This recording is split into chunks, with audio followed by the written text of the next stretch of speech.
Parlons aujourd'hui de l'enfumoir. Il s'agit de cet outil.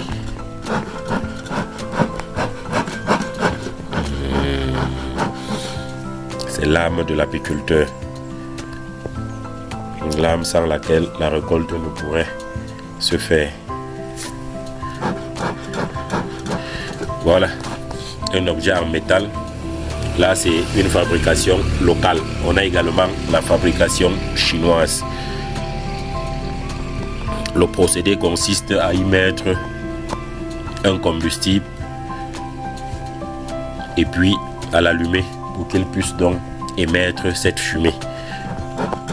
Mais cette fumée n'est pas n'importe laquelle.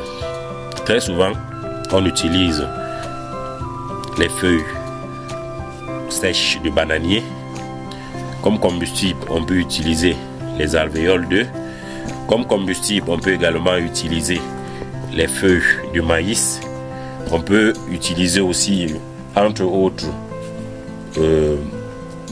les bourses de cheval, les bourses de bœuf et tout ce qui peut brûler lentement. Et une astuce pour nous autres apiculteurs, c'est à la fin de toujours mettre une verdure.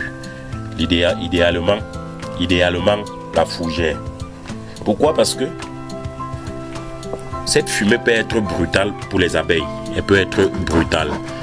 Elle peut être chaude, agressive et donc nuire aux abeilles.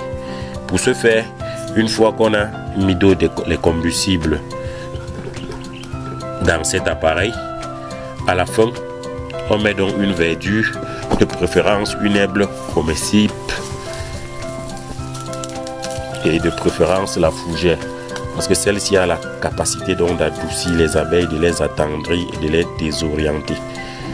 Donc, vous faites voir l'intérieur. Ça s'ouvre comme ceci. Voilà. Là à l'intérieur, il s'agit donc d'alvéoles d'œufs que je peux compléter. La quantité dépend du nombre de ruches à récolter. Donc l'idéal c'est de faire le plomb pour ne pas être prise à court pendant le travail. Je peux mettre donc les feuilles du bananier. Et là il faut appuyer. Je superpose tous ces combustibles.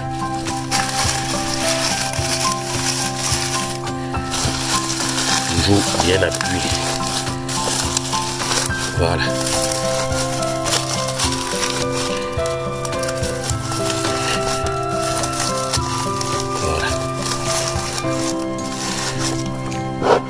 Voilà. Ce mécanisme permet de souffler le tout, de souffler l'ensemble.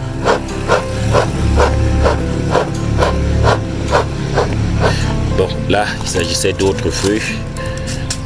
Cette fois-ci, je vais mettre la fougère. La fougère que voici. Donc, la voici. Donc, elle a pour rôle d'adoucir l'ensemble,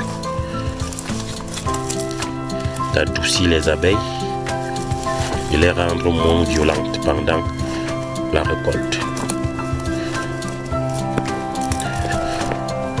Pas de récolte sans enfumoir, pas de bonne récolte si l'enfumoir est défectueux ou mal fait.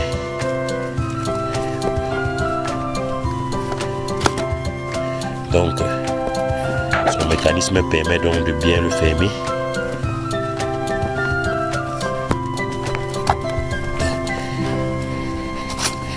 Et on pourrait éventuellement passer un fil d'attache à ce niveau pour que celui-ci là ne s'ouvre pas pendant la récolte.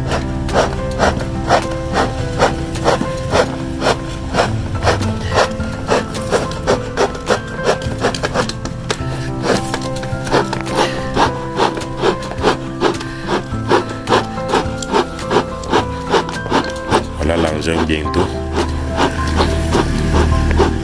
d'attaque.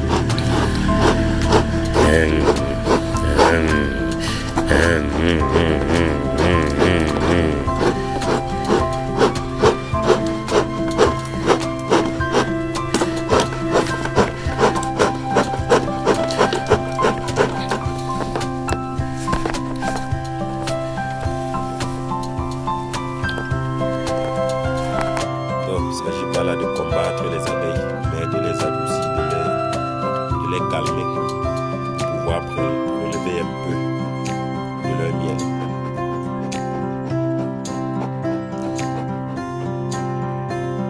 Voilà. Et savoir que tout est question de dosage.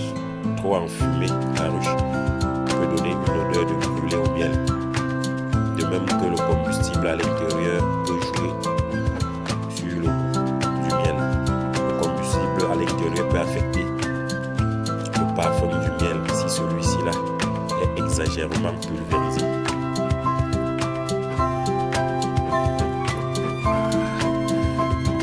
On n'a pas besoin d'une quantité aussi importante lorsqu'on est dans le rucher.